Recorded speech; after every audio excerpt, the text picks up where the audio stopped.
Hey, Bug. Where are we going today? Williamsburg! I did a whole project on this.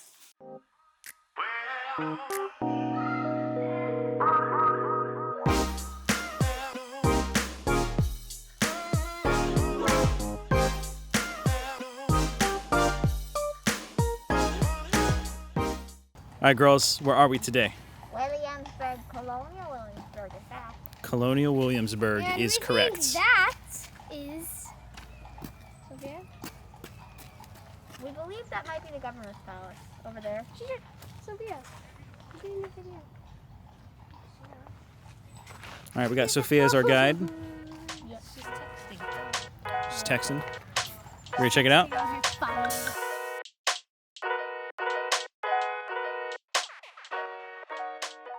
First stop, the governor's palace. It's open daily, but I don't think it opens at 9 a.m. It was the home of 5 royal lieutenant governors.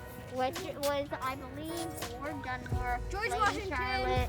I believe it was Lord Dunmore, Lady Charlotte, Thomas Jefferson, Martha Jefferson, and not the Jeffersons, Patrick Henry, I believe, maybe.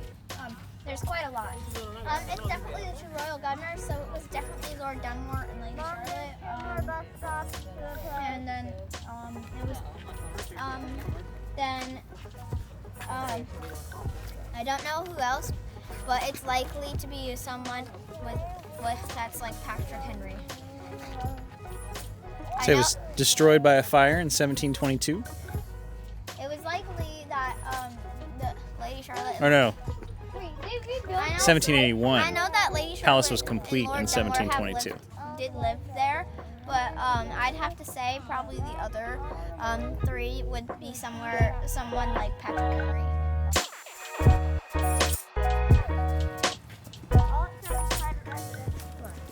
Hey, Sophia, It's closed. what can you tell us about the George White House? White probably means white, if I had to guess. But we're not allowed in White Houses. I don't think we had anyone play as this for our Greenville. The one thing I could guess by the look of this house is that they were likely either gentry, based on the fact that it's brick, or upper middling. James Getty House. We're not allowed near White House. Getty family lived and operated shops on the site, approximately 1737 1777. Yeah, what Mama said. Hey, don't you try to spank me. Get out of here. Get out of here. Engraving works in a couple of different ways. It's always on metal. Yeah. Very helpful to me this year that they made a little mini one on their wreath. You getting it? They're both feet. Oh, you want Dad? Okay. This is Commodore and Gunner. We gotta get out of the way. You gotta get out of the way, baby. Come on, Lily. Let's get out of the way. Come on.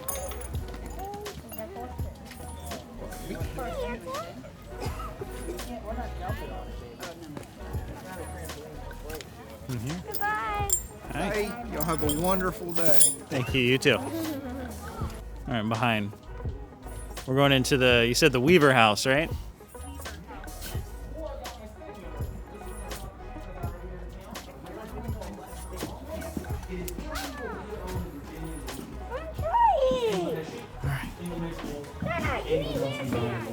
So since 1699, it's been illegal to have wool-producing sheep.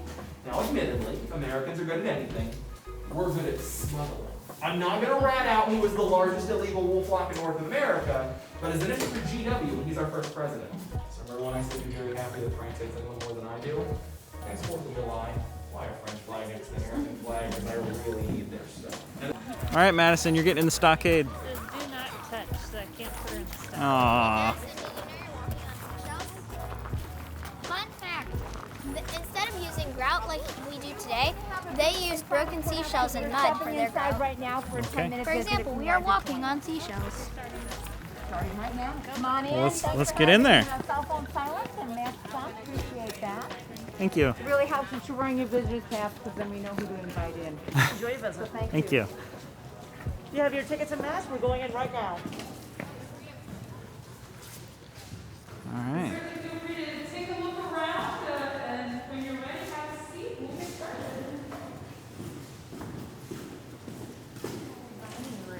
This was the courthouse? Okay, so we're in the courthouse. That old fireplace. All right, we're not having dinner. What are you doing? I wonder if those chairs are. Look, baby, you love these ceilings.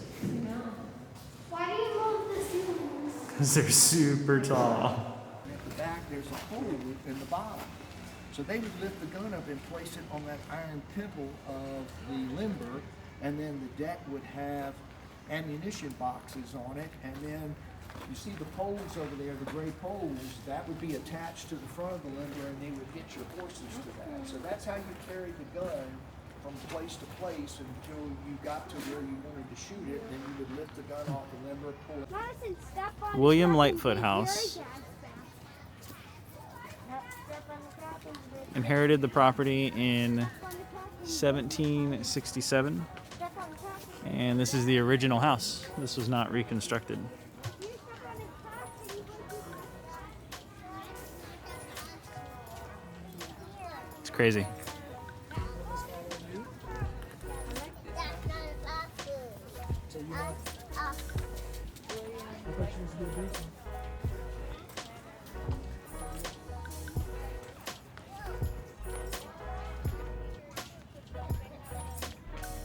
George Reed House, merchant, built the house around 1790. And I'm getting left behind. Howdy there. Hi.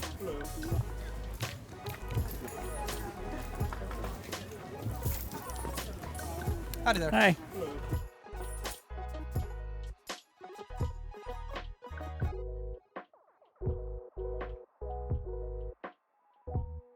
How about you kids? Have you kids ever used stamps?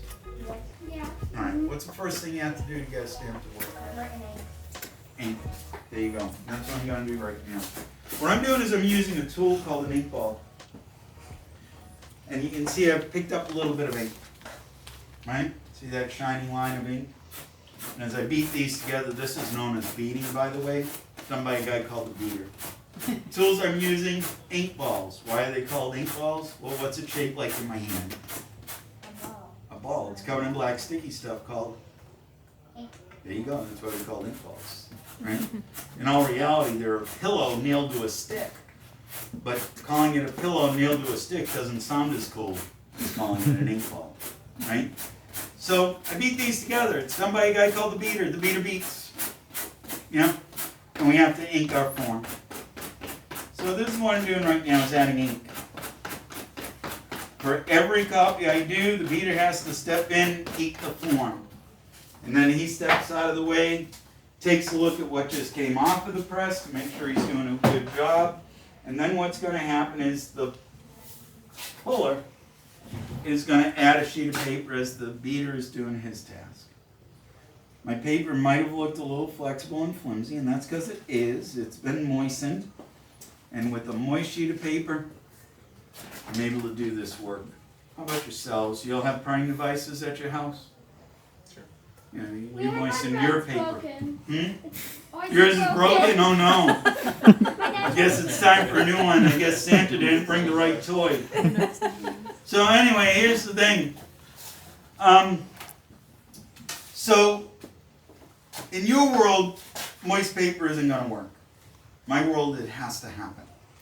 And the reason is that my type is soft metal, lead, tin, and antimony, and it would damage the type if I didn't use a soft, pliable sheet. You guys ever play with Play-Doh? Yeah. Right. Play-Doh fresh out of the can is easy to use, isn't it? Put a thumbprint right in it. Yeah. Being good children and always doing what your parents say and always putting your toys away when you're done, right? Your Play-Doh has never dried out on you because you've always put the lid back on the can, right? No, it's dried out before with the lid on it. Oh no. Yeah, totally. So let me ask you this, if it dries out, how easy is it to use your Play-Doh if it dries out? Very hard. It's very hard. Can you put a thumbprint in it? No. Can you put any indent in it? No. What if you take a hammer to it? You can't really, it's going to be hard to get it out of the can. Well, there you go. Right? So here's the thing.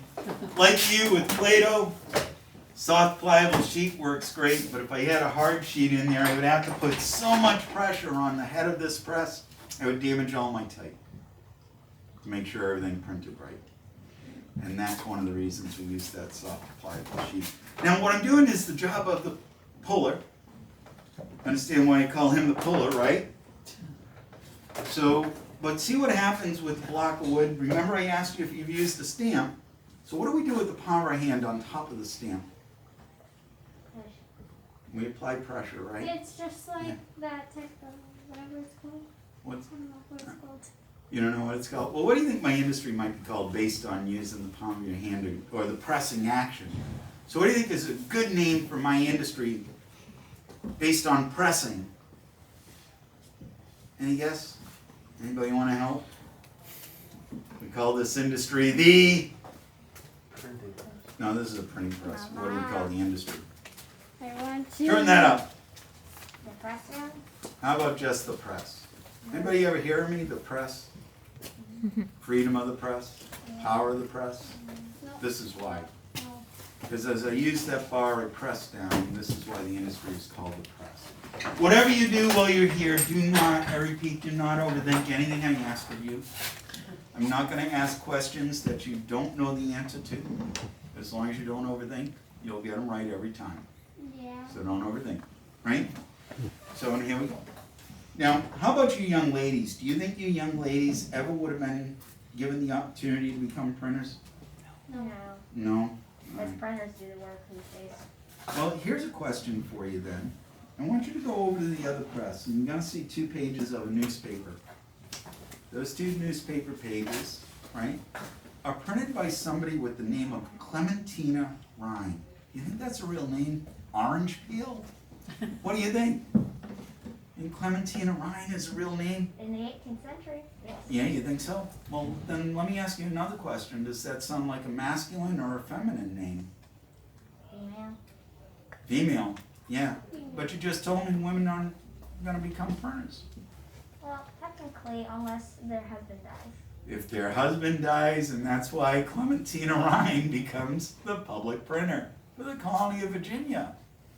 So Virginia has a public printer for 13 months that's female. Think about that for a moment. This is a very male-dominated colony, right?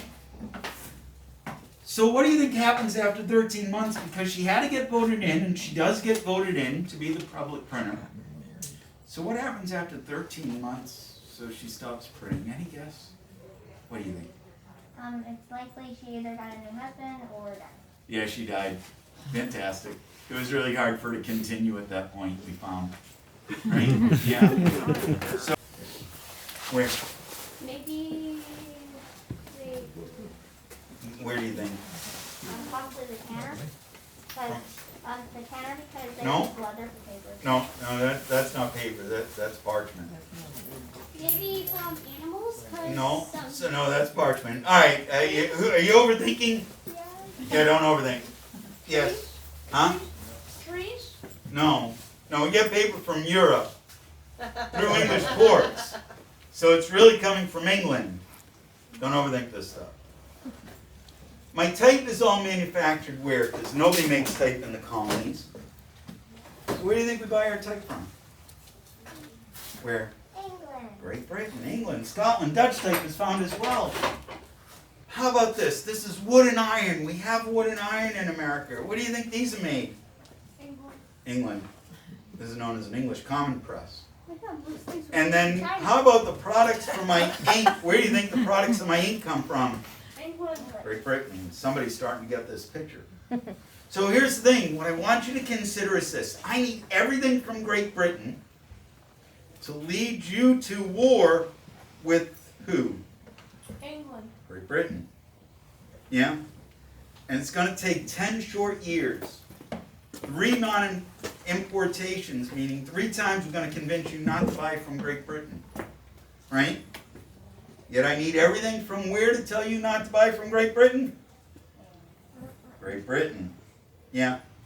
And then after those 10 years, you start shooting at Great Britain. Yeah? So, if we go to war with our largest trading partner, who has a navy that can blockade our coast, what do you think happens to my industry if I need everything from Great Britain? What do you think? It starts to either shut down or produce less. Yeah, we start producing a lot less and shutting down, right? I bet 2 years into this war, some printers were wondering if they made the right choice, right? Because this firm, well, not this firm, but Mr. Purdy's firm just down the street, he was the public printer. And he actually had to stop his newspaper for a short period of time because he couldn't get paper supplies and he needed all the paper he had for the government work if the government needed printing. So anyway, welcome everybody. People who have questions, please ring out. That's why we're here. And I do tend to babble. I do want to babble about what's important to all of you. What'd you guys get? Look at it. Look at it. Full on paper. We did Yeah, you got to be very careful with it though, okay? Yeah, don't say blank form. Came straight off Really the printing press. Really all back on it's probably Once again, it's Pretty neat. set by a guy. All right, so we're going into the Wig Maker shop. Everyday fashion that day in and day out. Gray lends the art of knowledge and prestige to business. White, green, and pale blonde will show up nicely by candlelight. So portrait settings, balls and parties, military action. So it really just comes down to how deep your pockets are, what you're willing to spend to look good. If you think of them like pairs of shoes, you're going to change them out according to the time of day, season, weather condition. Would you have to wash them then, or? Bring them back to us when they look bad, smell bad, ready for a style change. Excuse me. We'll comb them out, wash them, and redress them to the very latest fashions. And that could be on a weekly basis, a monthly basis, and maybe only one or two times a year. It really comes down to the individual. Two biggest factors: how many do you own, where do you live? So therefore, how often are you wearing them? But they will be brought back for regular washing and redressing and restyling, or excuse me, maintenance work. But well-maintained wigs could be passed from one generation to the next as well. They could last indefinitely.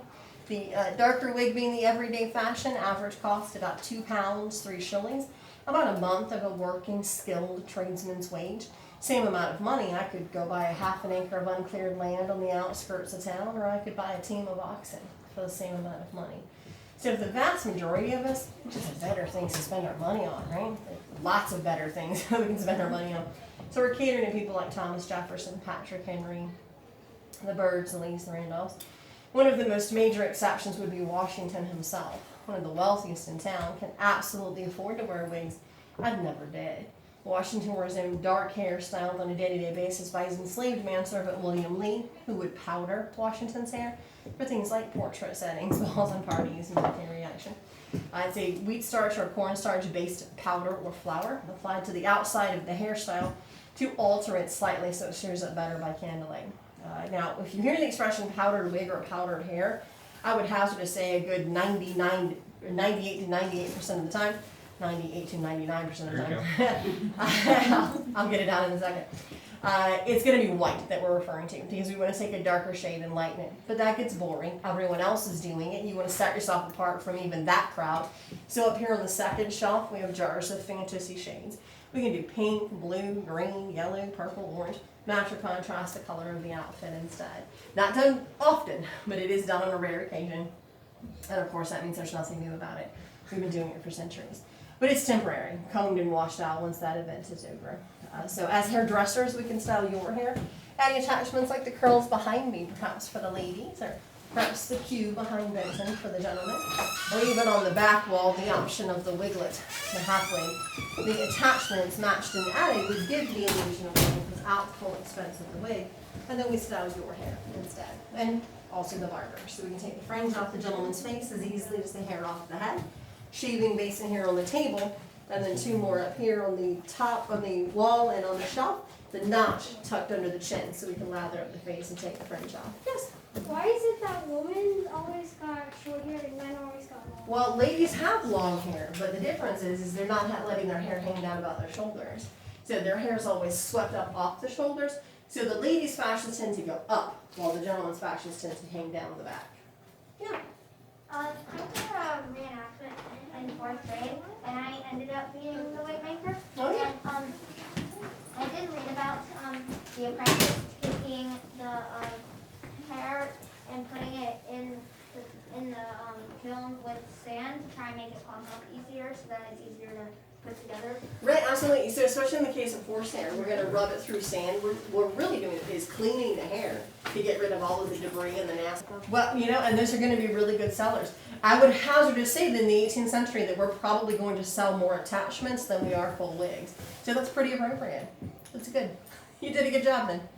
And when it comes to the bows, we know that Edward Charlton, our wig maker, was married to a milliner, which means that he wouldn't have to send business across the street to his sister-in-law. He'd have his wife make things like bows here in-house, so that's also appropriate. Or caps. Yeah. Please, other questions I can answer for you. What is that? The weight? So it's basically what it is it's a lady's robe to hang over the shoulders while we're dressing hair, powdering hair, things like that. Barber's cape. Yeah. I did read about the cone up there. Once someone has bought a full wig and they choose to powder it, they would put the cone over their face and powder it. Exactly. Yeah, and the mask for a lighter dusting, so maybe a touch up in the middle of the night or something. And then in some cases, or in a lot of cases for the wig itself, it's often placed into the powdering basket and powdered first and then placed to the head. But someone like George Washington, who's having his own hair powdered, the mask and the cone to cover the face so he's not inhaling it or getting it in his eyes. I'd like to see George Washington doing pink or blue just once. All right, what did you girls think of Colonial Williamsburg? Awesome, and look what he got from the gift shop. But me and Sophia got books, but Yep, and Madison got a store. Did you guys thank Mama for getting you those? Thank you, Mama. Thank you, Mama. You have anything to say before we end the video? Keep on fighting. Notice my new earrings? Anyone? Yep, Sophia got new earrings. We're sorry that we didn't really film much. No, I filmed. I think I filmed enough. I don't know. I guess we'll see. And Jeff, I have some pictures on my phone if you need them. Okay. And look, I got the new ball. All right, Colonial Williamsburg. Keep fighting cystic fibrosis if you have it. And eat food. Oh, and also, we have not ate food this entire time when we were here. Yeah, we're going to go get some snacks. We're going to go get a snack. Thanks for watching, everybody. If you like the content that we create, consider hitting the like button, as well as subscribing to show support. If we hit 1,000 subscribers, what happens? You get to be a princess. If we hit 1,000 subscribers, they get to dress me up as a princess. And you have to post yourself. Haley, Sophia, I don't know if we'll see. And we'll give you. Haley, We will see you music box. next time.